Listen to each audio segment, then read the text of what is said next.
What up everyone? For this video, I'm gonna go over my favorite restaurants, specifically in my hometown, Toronto. Things are closed, so I can't dine in them, but I can fortunately take out food. And while I'm eating them, I'm gonna sort of go over my favorite food spots in the big cities that I've went to as well. And I'll get some cheap eats here, some on the pricier end if that's what you're looking for. And yeah, so the first place, which is probably the place I eat most in Toronto, is a place called Pho Tien Thanh on Ossington. I'm sure you've seen it in me or my brother's videos before. Super affordable, and they have a large variety of stuff. So usually I'll get like the chicken pho, which you guys have probably had before, but I often get the barbecue chicken on rice, which is just like super quick, fast. And they have good fresh rolls as well. So I'm gonna go pick that up with Sid right now, and we're gonna go pick that up. Yeah, I have your hat on and you have my hat on.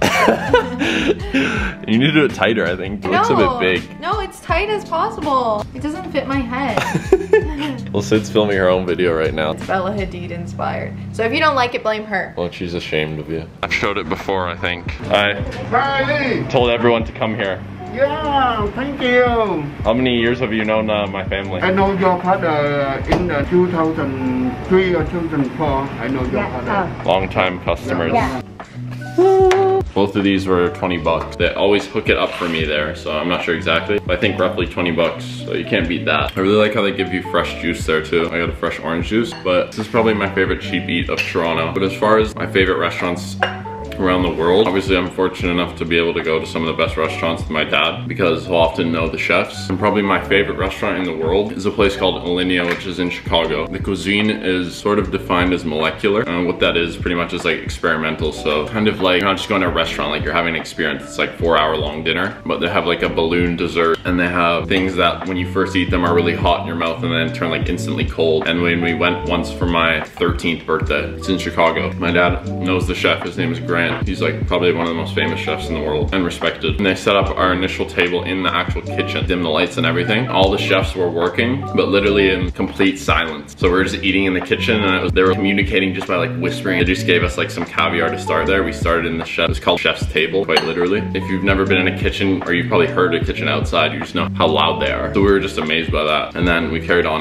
outside to a regular table and finished the meal. But if you ever want to save up for dinner and you're in Chicago, very pricey, but I highly recommend it. But I'm gonna finish this meal, probably go to another spot, maybe later today or tomorrow, tell you some more food stories. I'm gonna call my dad and just sort of discuss, because I feel like it's kind of an interesting conversation, just about sort of the best restaurants in the world, the perception, cheap, expensive. And I think you guys will enjoy that because my dad has literally traveled all over the world. I just wanna thank today's sponsor, and you guys are gonna find out who that is now. Before I continue on to calling my dad, I just wanna thank HelloFresh for sponsoring the video. If you don't know what HelloFresh is a customizable meal kit service that delivers fresh and pre-portioned ingredients right to your doorstep. Everything you need to cook your meals are included right in your box, so you don't need to worry about going to the grocery store, grocery lines, etc. So start your plan with HelloFresh. It's a great way to kick off the summer barbecue season, as they have great new grill recipes. So with the step-by-step instructions that are super helpful for novices like me, HelloFresh provides you with seasonal ingredients that are great for firing up the barbecue. Get inspired to cook for yourself with these new summer flavors and spend less time thinking about what to cook up on the long weekends. And make the most of the summer weather with HelloFresh's new grill recipes, like I said. One of my favorite things about HelloFresh is it's customizable based on how many meals you get per week and dietary restrictions. If you want low carb or if you want specific meals that week, you can pick. So you're really able to find a meal plan that suits your lifestyle, as you're able to choose from 25 plus new recipes every week. It's even easier to manage the meal planning in the HelloFresh app. You can choose your meals up to a month in advance, skip deliveries if you're out of town, or change your delivery day / address. When I was in university, I used HelloFresh, and I would get it ordered, and then when I would go back home for breaks, still get it delivered just to my home address as opposed to my place in Montreal. They're able to only order what you want and when you want, no commitment. So if you want to try out HelloFresh and support me and support the channel, make sure you click the link in my description. My code is JetBentley6. With my code, you'll get actually 6 free meals plus free shipping. So yeah, once again, my code is JetBentley6. Be sure to try out HelloFresh because it's a product I genuinely love using, as I grew up with food as such a large influence in my life. I just love learning how to cook new stuff, and it always tastes great, honestly. So yeah,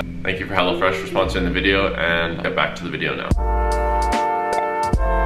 Alright, morning everybody. Obviously the best person to ask about restaurants and what's considered the best restaurants, what makes a restaurant great, is my dad for something like this. So he's in Los Angeles currently. Had it somewhat set up for him, but I have to FaceTime him and get him to go on Discord and set my call. And keep in mind, my dad doesn't know how to use like maps even on his iPhone, because it's just not his generation. Learned how to text, I'd say, in the past like maybe like 2 years ago, 3 years ago. That'll probably be a bit of a mission, so I'm gonna try and do that. Ready?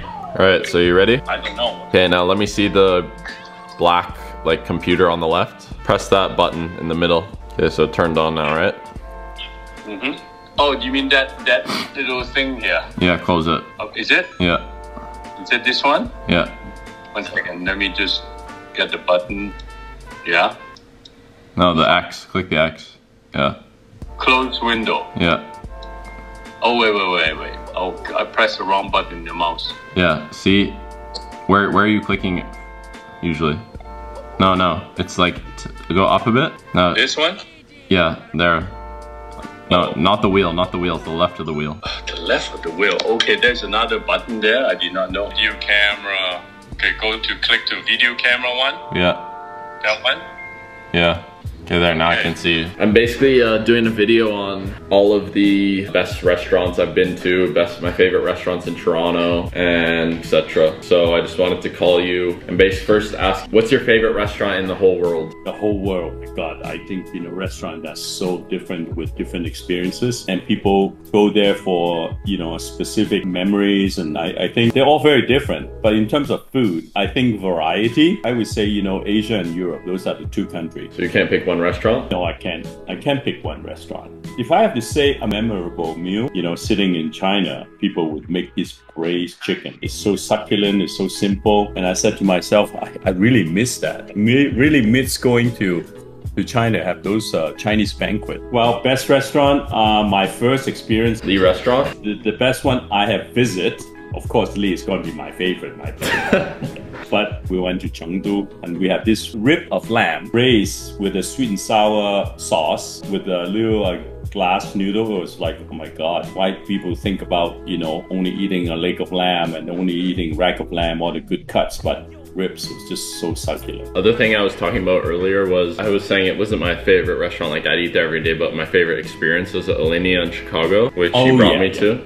And I feel like people are curious. I didn't mention, but it has 3 Michelin stars. Michelin stars basically like there's out of 3 and each one represents like a certain level, I guess. And 3 being the highest, like even to get 1 is really hard. Like most restaurants don't have 1. But how would you describe the difference between like 1 star, 2 star, 3 star? Okay, 1 star is really entering category of doing really fine food. 1 star is also very diverse. You can serve with quite a few people, and people can actually taste the food. What I meant by that is it's not as hard to get in as like a 2 star or 3 star. So 2 star is actually wanted to go to the 3 star. The chef was trying so hard. Once when you get to the 2 star, and then okay, why can't we do 3 star? We're gonna work harder. We're gonna perfecting dishes. We're gonna change it up the game. So the value of this European Michelin guide, it has a lot of the categories, right? And also the protocol of what that means by a Michelin restaurant. Your washroom. Yeah, it's not just food, right? Not only the food, the ambience. Where you have your restaurant spaced out with tables, and also they want to see the chef is constantly there as a 3-star Michelin. Most of the restaurant, they want to see you.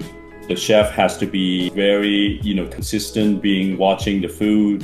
Consistency is everything. They call it the Michelin detectives. They actually come and visit at least 3 or 4 times. And sometimes they could be what do you call that? Anonymous. How do you say that? Anonymous? Anonymous, yeah. So pretty much no one ever wants to be a 2 star. No one's like, we want 2 star. If they have 2 star, they're always trying to get the 3rd one. Or some people just happy with 2. But you know what? 2 star, actually, you get a BC restaurant because your price point is actually a little bit cheaper than the 3 star. More casual? Yeah, not say casual. It's just a little bit, you can do more business. Sometimes 3 star, you limited you're doing your businesses. 1 star, you can do more volume. 2 star, you can still do volume. But 3 stars, you have to be very limited with your table spacing, with your timing. So it's a little bit more control. So actually, 3 star, it's hard. When you go up there, you have to keep it up there. Now, in order to keep it up there, you have to constantly work very hard on it. Having a 3-star Michelin is hard work. Say, you don't have to say where it was, but what's like a horror story that you've had at this place that's supposed to be super fancy or it ends up being pretentious? I was in Austria. Is the bad one or the good one first? A bad one, yeah. It was really, I wouldn't say the food was bad. I think it was just, you know, remember went to this 2-star Michelin, very stuffy, old school restaurant. And the waiter having a hard time to communicate with me. And then he sent me another waiter, he can speak English. And then, of course, I asked him about the food and the menu. He did not expect, I'm talking about almost like 40 years ago. So they didn't expect that, you know, this Asian guy does know anything about European food. So, you know, when I asked question at first, it was very kind of like, you know, didn't want to explain it to me what it is. But when the time I'm starting to go through the menu with him, he started to realize that I actually know about European food, and then it changed the game. And then after that, they would bring me, oh, you know, this one is on the house. These will go very nicely with the dessert with chocolate. So, you know, the perception of people knowing food is very powerful when you go to a good restaurant. Last question, what's the best fine dining restaurant you've been to? It was in Japan. I remember we have bonito, and it was burned with hay, tataki style, and with little grated ginger, little shaved onions, green onions, little ponzu sauce. I think that was one of the best things I have tasted, like just for that experience. It was not a Michelin star restaurant. It was just quality, technically, and also culturally. You know what I was thinking too? Remember, I was thinking of telling them the horror story. You remember that steakhouse we went to in Toronto and we asked for vegetables? And then they brought out the platter and they gave us literally a raw onion. Onion? And we were like, this is like a well-known, how's a good review? I looked it up today, it's still open. It's still... It was like raw red pepper, raw onion, raw tomato, because we got ordered steaks and we asked for vegetables. Like, what is that? How's that possible? Well, you see, you know, the perception of most people who go to a steakhouse, they don't want to eat vegetable. It's like meat and potatoes. If somebody say, yeah, some vegetable, it's like, what? I have a raw onion.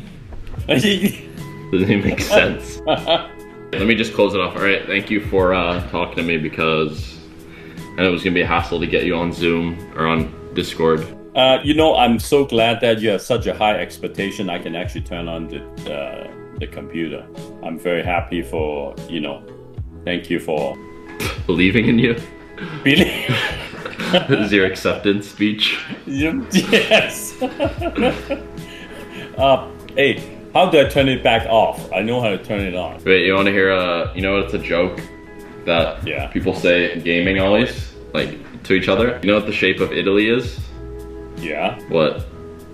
The boot?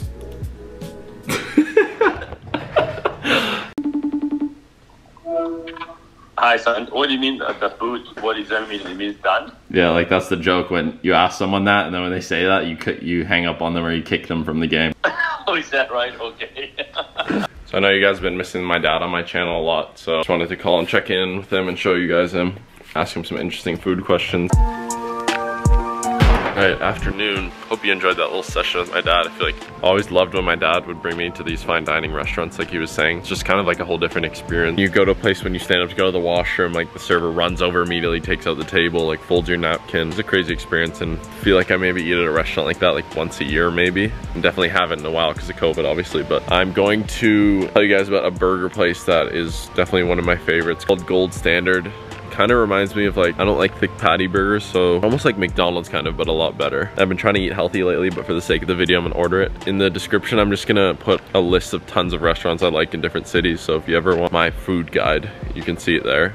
But I'm gonna order the burger and you're gonna see it. All right, so there's one burger.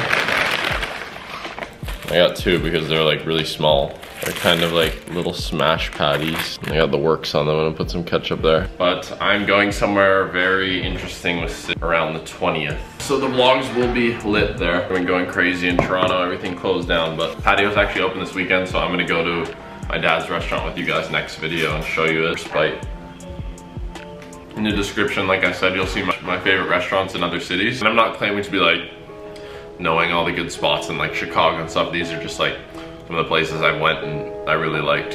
So take it with a grain of salt if you're like a local from there. I'm not claiming to know more than you. But with that being said, I want to thank you for watching the video. Another drop coming soon from you. Stay tuned for that, hopefully by the end of the month. You should check the description for all the restaurants I love in different cities, and we'll see you next Sunday.